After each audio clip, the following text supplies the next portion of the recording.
right, on the other side of Skype, we have Dr. Angela Smith. Welcome to the show, Dr. Smith. Thank you. Thank you for having me. Yeah, okay. The reason we have this interview is because people know we are going to Sedona at February next year, 2014. And we have something add on to this tour compared to the last one is we have a remote viewing workshop. So we want to do a little interview with Dr. Angela Smith. And I know this is freezing and it is now 6 o'clock, 6 p.m. over there. All right, we have Dr. Smith here and I want to do some little background introduce about Dr. Smith so people know about the details. Okay, Dr. Smith, can you tell me how do you first hook up with this UFO and remote viewing stuff? I was never formally in the remote viewing field until about 1984 when I came over to the States. The UFO field, I'd had some personal experiences as a child and young person. There might have been some abduction experiences that I explored in one of my books, and went to a lot of conferences, met a lot of the folks in the UFO community. But I'd been out of it for some years, and recently got back into it again because a client of mine had asked me to remote view some material, some UFO ET material, and so I've been in and out of the ET field, the UFO field for some time, and been in the remote viewing field since about 1984, 85. 1984, 85. Yeah. Okay. Well, where you come from? You come to the States in 84.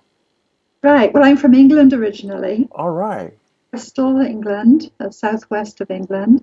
And I came over to the States in 81. And I was 10 years in New Jersey, then another 10 years in Las Vegas, and the rest of the time out here in Boulder City. All right. Just outside Las Vegas. Yeah, we went to Boulder City for Skywatch last time. We went to Las Vegas. And we drove all the way to Boulder City because it's kind of dark at night. Right. I wish I'd known you were coming. Yeah. We should have met Joined each other. you. Yeah. Anyway, Yeah. let's go back a little bit more about your background. So people wants to know whether you've been working in Area 51, the Groom Lake. Never been to physically to Area 51. Some students and I did remote view the area and came up with quite a bit of information, particularly some underground hangars into the cliffs and caves at the back. And we felt that we had, when we independently compared our perceptions, that we might have set off some alarms with our remote viewing, which is really interesting.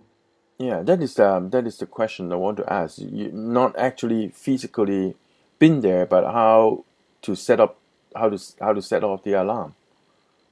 I don't know. They could have had some detection equipment.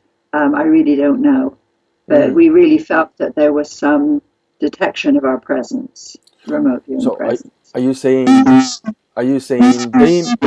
they may have equipment to detect whoever that may be who remote viewing into the area? They can detect it. Possibly, or we could have set off some motion detectors, because when you remote view, even though your physical body isn't there, there's a lot of energy that goes along with the viewing. And so we might have inadvertently set off something, some motion detectors or something, or they could have had something like a random number generator might have set that off perhaps. Wow. But we didn't know about this until we compared notes after the session. Have you ever tried remote viewing into like an UFO craft inside, or you see anything that Hong Kong people really interested? Like you see any ET's body or any craft inside the Groom Lake? A couple of times, not in Groom Lake itself, but I had written a book called Diary of an Abduction, which is now out of print. which I explored a lot of these areas, and there were some spontaneous remote viewings to go and look at some of the craft and etc. Ah, So interesting. yeah, so interested folk may be able to find that. So are you saying that whoever who learned the remote viewing, maybe they have a chance to go into the craft and see what does it looks like inside? Sure, sure. That is fantastic, very interesting. I want to learn it right away. Okay, also people wants to know whether you've been working the NITS team belongs to Mr. Robert Bigelow in Skinwalker Range. No, I was never part of the NIDS team. I was working for Robert Bigelow Mm, before NIDS was formed. I had come to Las Vegas from the Princeton Engineering mm, Anomalies Research Lab, the PAIR lab, that right. was studying parapsychology at Princeton University. I was Mm, there 5 years. Came to Las Vegas in '92, and I worked for Bigelow for a couple of years as mm, research coordinator with his Bigelow Foundation mm, that was preceded NIDS. mm. But I Okay. know a lot of the people, who worked at NIDS. All right. All right. So I think you've been mentioned that all the Bigelow Foundation and also NITS are all closed down. Right now, he only have Bigelow's aerospace company. Is that right? Right, right. As far as I know, Is yeah. there any reason why he wants to close it down, everything? Do you have any idea?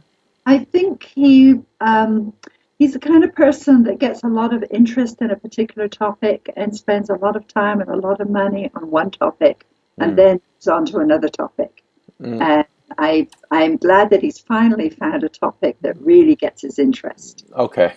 So, yeah, I think he's just gone from interest to interest and now settled on aerospace. All right. Okay. Oh, also, when I read your profile before, that Neil passed it to me, and I know you used to help also a connection between Art Bell, Mr. Art Bell, and also his program before, even before the Coast to Coast AM, correct? Right, yeah. When I first started working with Mr. Bigelow, Mm, he wanted to start a radio program mm, called John 2000. mm, And, Art Bell and George Knapp and Linda Moulton Howe and a few other folks mm, became part of that.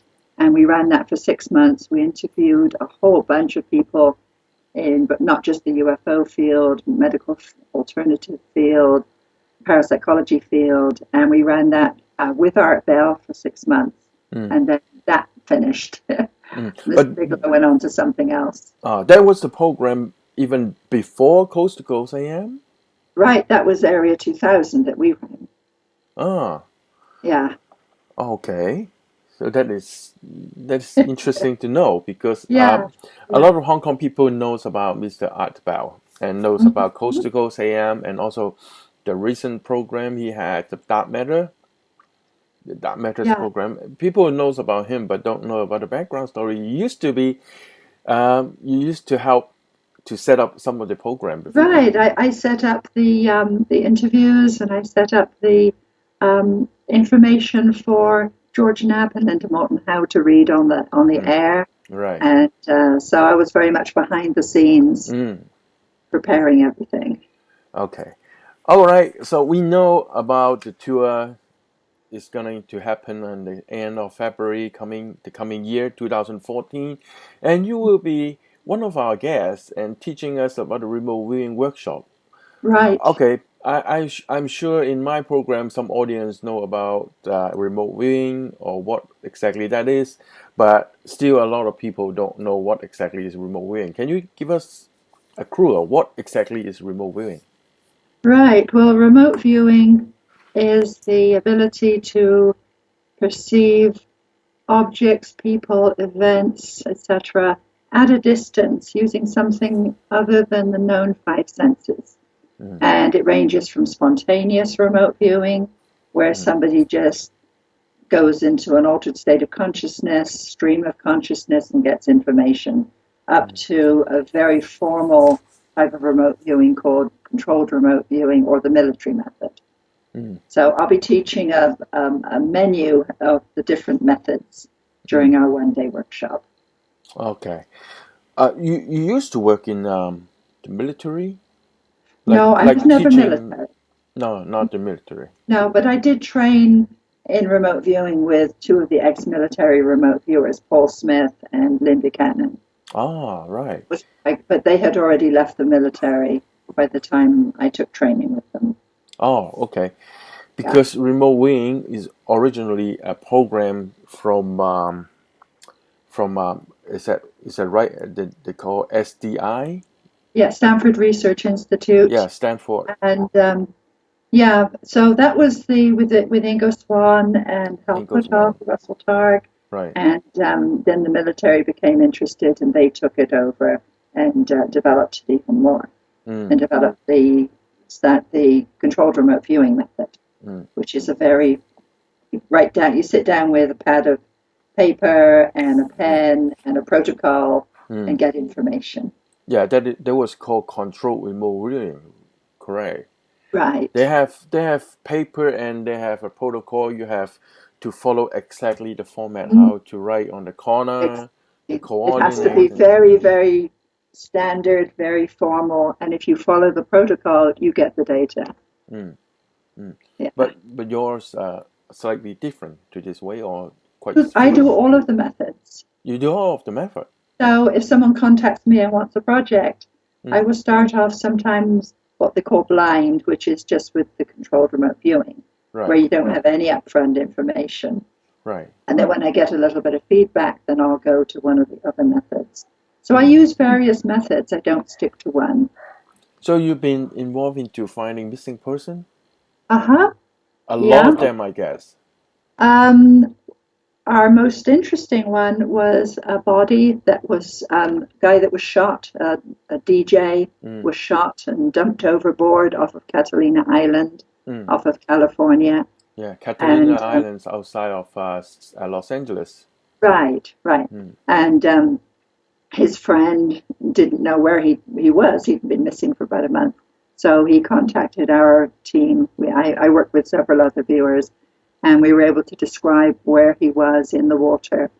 mm. And so that when the body was fished up out the water, our friend Robert Knight knew where to go and get the body from the mortuary. Then we helped identify the murderer and his location, etc. Mm. Okay. How just a quick question. How do you expect people can actually learn the remote viewing within 1 day workshop? They can they can sign up for it. They can come to it with no previous knowledge Mm. because we start right from scratch. All right. Today, we're going to build on the various methods until we get to the end where we're going to sample some of the military methods, the Mm. controlled remote. So the people doesn't have to be a very spiritual or new age person who do the meditation every single day. Not so, There could be no. a normal person who want to learn, to experience, and they can Right, come to the workshop. right, yes, yeah. That is You very don't have, interesting. Sorry? well, everybody's a little bit intuitive. Yeah. So they're going to bring that natural ability to the course. Mm. Uh, Okay.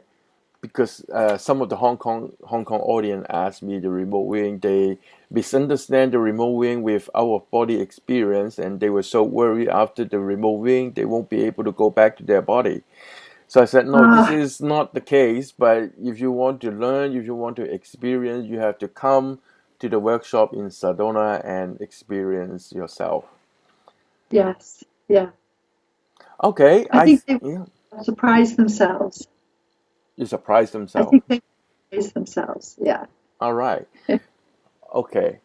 Yeah, I think that's a very good interview, and people knows the details and the basic knowledge about you and the remote wing and about your background. So I'm sure a lot of Hong Kong people want to join us to Sedona in the coming February and to meet up with you.